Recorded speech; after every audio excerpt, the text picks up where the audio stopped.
സമുദ്രത്തിൽ അപ്രത്യക്ഷമായ ഒരു പുരാതന നഗരത്തെക്കുറിച്ച് നിങ്ങൾ എപ്പോഴെങ്കിലും കേട്ടിട്ടുണ്ടോ? ഇന്ന് ചരിത്രം തിരുത്തിയെഴുതാൻ കഴിയുന്ന നഷ്ടപ്പെട്ട നഗരമായ ദ്വാരകയുടെ നിഗൂഢമായ വെള്ളത്തിനടിയിലെ അവശിഷ്ടങ്ങളിലേക്ക് നമ്മൾ ആഴ്ന്നിറങ്ങുന്നു. ഐതിഹ്യങ്ങൾ പറയുന്നത് ദ്വാരക പണിതത് ഹിന്ദു ദൈവമായ കൃഷ്ണനാണ് എന്നതാണ്. എന്നാൽ നൂറ്റാണ്ടുകളായി അത് വെറും മിഥ്യയായി തള്ളപ്പെട്ടു. എന്നാൽ ആധുനിക ശാസ്ത്രം അറബിക്കടലിനടിയിൽ ഞെട്ടിക്കുന്ന തെളിവുകൾ കണ്ടെത്തി. മഹാഭാരതം പോലുള്ള പുരാതന ഗ്രന്ഥങ്ങളിൽ ദ്വാരകയെ മഹത്തായ സുവർണ നഗരമായി വിശേഷിപ്പിച്ചിട്ടുണ്ട്. 9 ലക്ഷം കൊട്ടാരങ്ങളും അതിശയകരമായ വാസ്തുവിദ്യയും മാന്ത്രിക സാങ്കേതികവിദ്യയും ഇതിലുണ്ടെന്ന് പറയപ്പെടുന്നു. കൃഷ്ണന്റെ മരണശേഷം നഗരം തിരമാലകൾക്കടിയിൽ മുങ്ങിയതായി കരുതപ്പെടുന്നു. 2000-കളുടെ തുടക്കത്തിൽ ഇന്ത്യൻ മറൈൻ പുരാവസ്തു ഗവേഷകർ ഗുജറാത്തിനടുത്ത് വെള്ളത്തിനടിയിലായ ശിലാഘടനകളും തൂണുകളും മതിലുകളും കണ്ടെത്തി.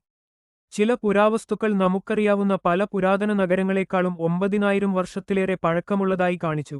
സോണാർ സ്കാനുകൾ ഉപയോഗിച്ച് നഗരത്തിന്റെ ലേഔട്ട്സ് ഉണ്ടാകാൻ ശ്രമിച്ചു. ചില ശാസ്ത്രജ്ഞർ ഇത് പ്രകൃതിദത്തമായ പാറക്കൂട്ടങ്ങളാണെന്ന് വാദിക്കുന്നു. വികസിതവും മറന്നുപോയതുമായ ഒരു നാഗരികതയുടെ വ്യക്തമായ തെളിവാണിതെന്ന് മറ്റുള്ളവർ വിശ്വസിക്കുന്നു. അപ്പോൾ ദ്വാരക ഒരു മിഥ്യ മാത്രമായിരുന്നോ? അതോ പുരാതന നാഗരികതകൾ നാം സങ്കൽപ്പിച്ചതിലും വളരെ പുരോഗമിച്ചു എന്നതിന്റെ തെളിവാണോ? ഒരു കാര്യം ഉറപ്പാണ്, പല രഹസ്യങ്ങളും ഇപ്പോഴും സമുദ്രത്തിനടിയിൽ മറഞ്ഞുകിടക്കുന്നു. അത് പുറത്തുവരാൻ നമുക്ക് കാത്തിരിക്കാം.